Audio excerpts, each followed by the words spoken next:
Aí, aí o maluco falou, não, tá pegando esse aqui, mostrou o revólver pra mim. Aí esses malucos na discussão, tal. Aí esse maluco era psicopata, falou assim, vocês estão tirando, mano.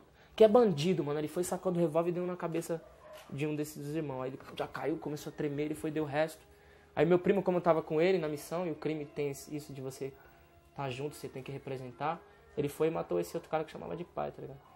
E aí nesse impasse, o Zé Povinho, que são os vizinhos, ouviram minha voz, falou que eu tava na hora. Deu uma... Amanheceu... Nossa, o sangue dos caras escorreu até lá na valeta lá embaixo, assim. Foi uma sinistra, assim. Na hora eu fiquei na fúria, eu queria matar meu primo, queria matar outro cara. Tipo, achei uma injustiça, nervosa, e foi mesmo. Aí os irmãos dos caras, tudo doidão também. De manhã, os caras, aí mano, vocês vão ter que não sei o que lá. Aí tem um maluco, um dos irmãos dele, ele, tipo, é mó revoltadão, assim, tá ligado? Ele é soro positivo, ele passou pra mulher dele, o filho dele nasceu, ele já não tem nada a perder. Ele já foi me deu um murro, já caí no chão, tá ligado? Aí já começou no maior... Aí o Irimar que tava comigo já catou um pau cheio de prego. E, tipo, tava na fogueira, assim, ó. Foi pra cima dele, a minha mulher apartou e tal. Aí, até então, esse dia passou tudo bem. Aí ficou eu e o Irimar, tipo, meio que pra afogar as mágoas, pegamos uma 51 e chavamos a 51. Capotei, no outro dia acordei, aí começou a ficar sinistra a vida, assim. Aqui na quebrada todo mundo virou a cara, tá ligado? A família do cara, tinha acabado de sair um cara que tava no Carandiru, que também era uma psicopata, desses que morreram. E aí ficou aquele lance, você vai ter que falar quem é.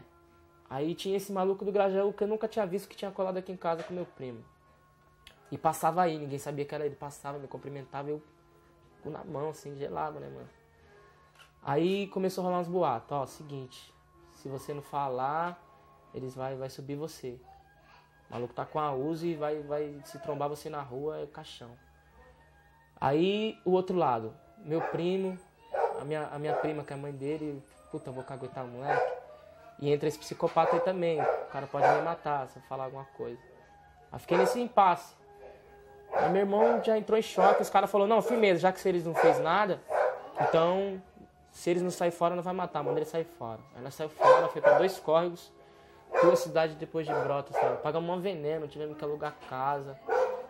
A gente foi com o dono da casa da festa, o dono da casa que rolou a festa, porque sujou pra ele também, ele era um morador novo e tal. Esse maluco que matava era amigo dele. Aí a gente foi pra lá, o cara falou que tinha trampo, tinha casa pra gente ficar. Chegar lá, os parentes dele falou o seguinte, você pode ficar, mas eles dois aí, foi meu irmão, né? Aí ela falou, mano, fodeu, e agora? Aí ele ficou com nós, aí nós dormimos na casa de um comerciante lá, que eu tenho que agradecer ele ainda. Eu falei que quando eu lançasse um disco eu ia levar pra ele lá. Até hoje, isso já faz anos. Aí a gente ficou um tempo na casa de um cara fez um corre com o vereador, a gente foi alugar uma casa, aí minha mãe depositava dinheiro na conta do cara, sem ter dinheiro. Mó veneno, tivemos que comprar chuveiro, cesta básica, tá ligado? Mó choque, assim. Aí foi acontecendo as coisas, tipo, aí você vê que tem aquela lei de causa e efeito, assim, também. Eu não fiz nada porque aconteceu alguma coisa comigo, tá ligado? Eu era amigo dos caras, mas rolou aquele peso, puta, eu que chamei os caras pra festa, né? Aí, o que aconteceu? As coisas foram passando, aí eu só vi a ligação, o maluco do Grajaú, a rota matou ele, tá ligado? Aí eu voltei. Aí os caras, meu pai trocou ideia com os parentes deles aí, eles falaram, não, eles podem voltar. Aí eu voltei. Quando eu voltei, mataram o tio dos caras que tinha acabado de sair do Carandiru, lá na linha do trem, tocaram fogo nele ainda. Tipo, encolheu o corpo dele. O meu primo, mataram ele no campo ali em cima. Ali. Dos que estavam lá, só restou eu. E aí, esse lance de música eu já... Nessa época eu já fazia, eu tinha gravado uma demo. Que era a rima que você imaginava já existe. Era outro projeto musical que era Cancaine Dia, um desses manos que estão aí. Esses malucos aqui, ó. O Peterson 011. Cadê? Essa formação aqui, ó. Era o Cancaine Dia. Aí... Tipo, meio que a gente continuou exercendo nossa arte e tal. E um barato que foi louco, assim, que parece que tem a ver com esse lado místico, assim. Que um desses irmãos sem ser o que chamava de pai, ele trampava na Lacta. E meu irmão vivia falando, arruma lá pra mim uma senha e tal. Ele falou, não, assim que surgir eu vou arrumar uma senha pra você, assim, mano. Aí ele deixou uma senha com o primo dele, tá ligado? Quando a gente voltou de 2 córregos, esse primo dele tinha acabado de arrumar um trampo. Aí a senha desse cara até voltou pro meu irmão, aí nós já voltou, meu irmão já conseguiu um trampo. E a gente foi meio que se organizando aos poucos. Eu comecei a trampar de boy também, e sempre fazendo música. Aí a gente começou... Firmeza. A gente começou na ideia de falar assim, aí vamos gravar um disco, mano. Vamos produzir nossas bases, o maluco tinha comprado o computador, vamos gravar uns discos. Aí nós começamos a produzir as bases, tal, mas nessa época eu era mó doidão ainda. Bebia pra caralho antes de entrar na escola, eu tava na escola loucão. Sempre antes de entrar eu colava no bar e tomava um bombeirinho. Aí, mas só que isso nunca parou do lance de fazer música. Aí a gente falou assim, firmeza, semana que vem nós começamos a gravar. Aí foi numa quarta-feira de agosto, acho que era dia 9, por aí.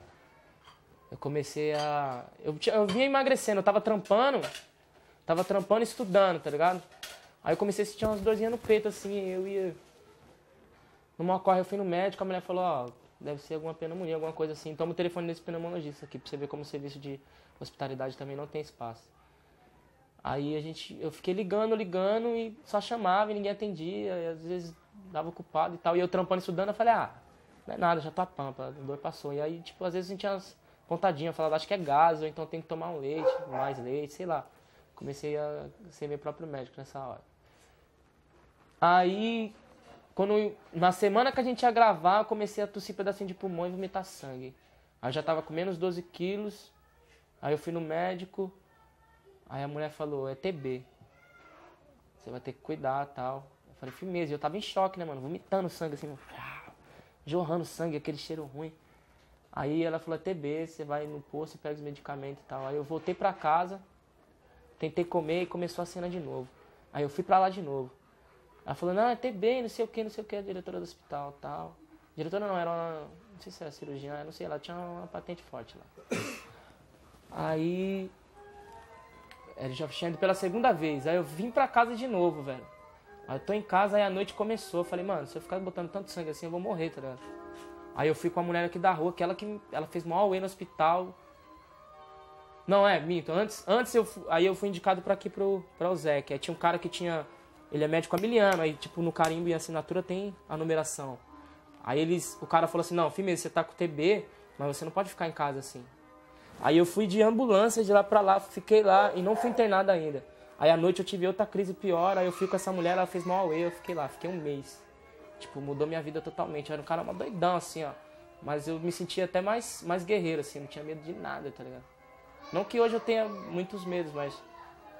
Tipo... Eu era um cara que, tipo, parecia que o meu eu com o meu próprio eu era assim. Eu conseguia sonhar, mas ao mesmo tempo tinha alguma coisa que deixava eu com o pé no chão, mas não tanto também. Os caras falavam, vamos ali, tá ligado? Vamos lá, uma coragem mesmo, uma frenética.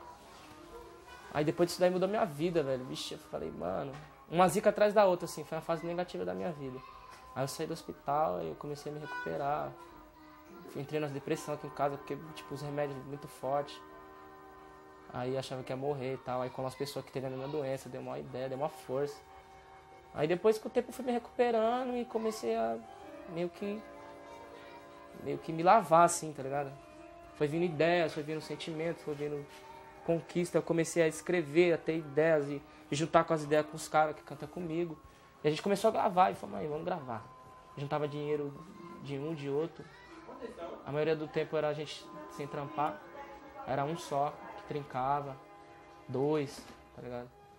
Eu dava 20 contos se eu tivesse, e é muito caro o estúdio. Aí a gente foi começando a gravar e mostrar pras pessoas, aí a gente levou uma demo pro Rio, aí resultou a gente concorrer ao Prêmio Rutus, que é um Oscar que elege os melhores do rap aqui do Brasil. A gente foi como categoria demo masculina, não ganhamos, aí outro ano seguinte fomos como revelação, também não ganhamos. Aí, nesse ano que a gente foi como revelação, a gente gravou, metia as caras assim, a gente tava gravando disco, nem tinha lançado disco ainda. A gente foi na produtora saber quanto ficava pra fazer um clipe, a gente levou nosso CD e tal. Deixou lá e o cara gostou e tal, pá. Mas aí, até então a gente não tinha dinheiro. Aí passou o tempo foi passando, aí chegou no carnaval, esse maluco tava vindo do Rio, com o Serginho Big Brother lá, tal, que no tempo tinha até uma moeda. Ele falou, nossa, o som de vocês é a pampa, o Serginho Big Brother gostou. Aí esse cara falou, não, vamos ver o que nós faz. Aí esse maluco, ele é diretor de videoclipe, ele é cineasta também. Ele falou, não, demorou, vamos fazer um vídeo. Aí a gente fez um vídeo aí na favela, aí, em plano sequência, sem corte, subindo essas escadas e acabando naquele morro que via bala. E aí levamos pra MTV só pra gente aparecer. E era em época de VMB, assim, aí do nada, numa quinta-feira, Na terça-feira eu fui fazer um show no Rei Castro, que era uma festa que o Serginho Big Brother fazia lá na Vila Olímpia. Aí eu encontrei o diretor, falei, o que você acha lá? Ele falou, mano, acho que não rola não, MTV, não sei o que, não sei o que. Aí na quinta-feira eu tava fazendo um freelance, trampando, aí minha mina ligou e falou assim, aí, vocês estão na categoria rap. Eu falei, caralho, tipo, não tinha nem lançado disco, pra nós foi meio que o ápice da carreira, assim, falou, mano, que louco. Aí daí o pessoal foi começando a respeitar mais, a quebrada começou a respeitar mais. Chegou uma época que a gente não tinha dinheiro pra terminar de gravar, o pessoal do tráfico deu 5 mil reais pra gente terminou de pagar o disco, ou de terminar, pagar as gravações e deu a primeira parcela pra prensar, né, pra fazer as cópias. Não foi prensado, foi tipo, como que eu posso dizer, é cópia, mano, é cópia, não é prensado, não é industrial. E com isso a gente foi conquistando espaço, cara. Hoje em dia, tipo, quem curte um rap, assim, o país inteiro já ouviu falar de Pentágono. A nossa quebrada, hoje em dia, nós é o espelho deles, assim. As crianças às vezes vêm mostrar rima, os caras, eu tô começando e não sei o quê. Uns pedem ajuda, sendo que a gente não pode, mas esse lance de televisão faz você ter uma imagem que você já tá pampa, tá ligado? Gente que pensa que eu tá pampa e tal. Vê vocês com essa filmadora aí, tá falando, nossa, moleque tá foda, mas uma veneno. Aí, hoje em dia, tipo, tem pessoas daqui que tá num rolê e falam, eu moro lá em Poranga. O cara fala, na quebrada do Pentágono, tá ligado? Hoje em dia, a gente representa a nossa comunidade, graças a Deus. Resumindo, de tudo isso que eu falei, a arte fez eu... Não só a arte, acredito um pouco em mim também, tá ligado? Fez reconquistar tudo, cara. Perdi muito conceito aqui já, por besteira, assim.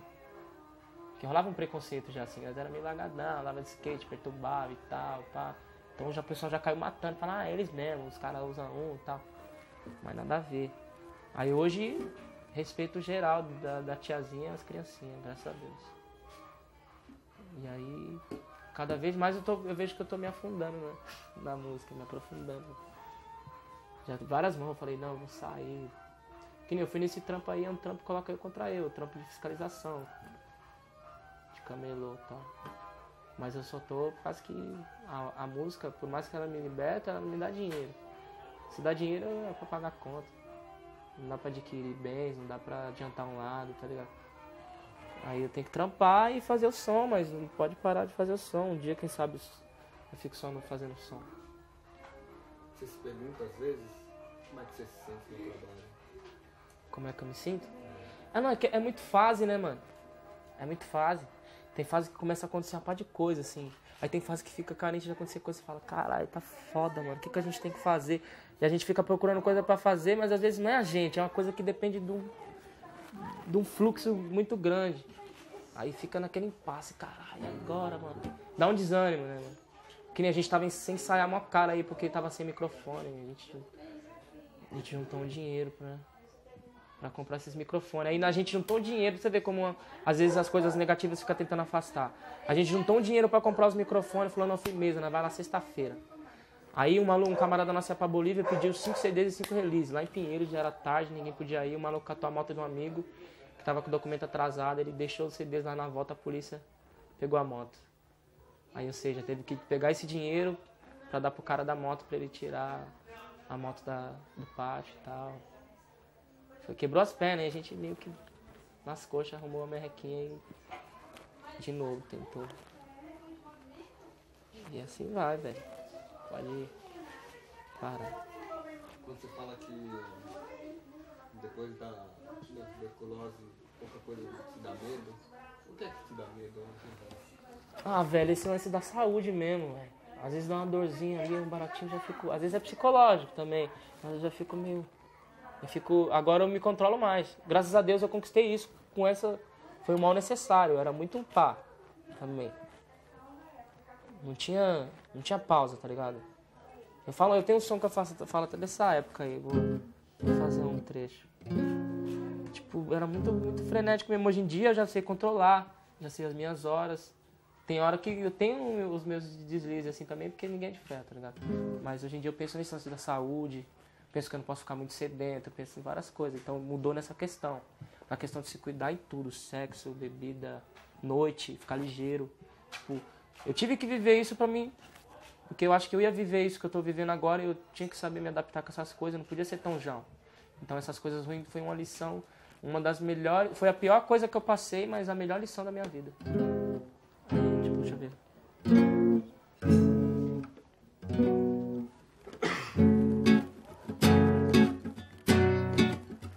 São tantas emoções nos corações, nos pensamentos e razões. Só recordações, me parece que foi ontem que me senti nesse lugar. Dormia só louca, acordava querendo ficar mais. Me arrepender do que se tudo foi tão bom. Se o que é ruim passou, serviu-me de lição. Momentos são vários que a gente vive. Naqueles momentos de aclive, declive que estive, percebi que tudo vai passar. Qualquer coisa ou caso nada vai ficar do mesmo jeito. Vi que tudo é diferente agora e não é mais como foi na escola. Das pingas, cerveja, mulher, entrava só de migué, estudava quando bem quisesse e nem ligava pra nada, nem que o tempo passava de 3 minutos comigo, você só dava risada e foi zoeira demais. Lembro que levantava poeira, rapaz, um compromisso com a vida e mais nada parava. As madrugadas chegava em casa, a mãe perguntava onde é que eu tava, onde eu andei, sei que eu errei, mas me perdendo nessa vida que me encontrei e disso me lembrei. Lembro do tempo que eu queria só crescer, parece que foi ontem. Eu era só um moleque, parece que foi ontem. A gente demora a vida inteira pra aprender, parece que foi ontem. Mas nessa fita já paguei, mal perrei, parece que foi ontem. Era essa pegada, tá ligado? E tipo, esse som fala essa pegada da época que eu era... Que não tinha compromisso, que eu tinha compromisso só com a vida.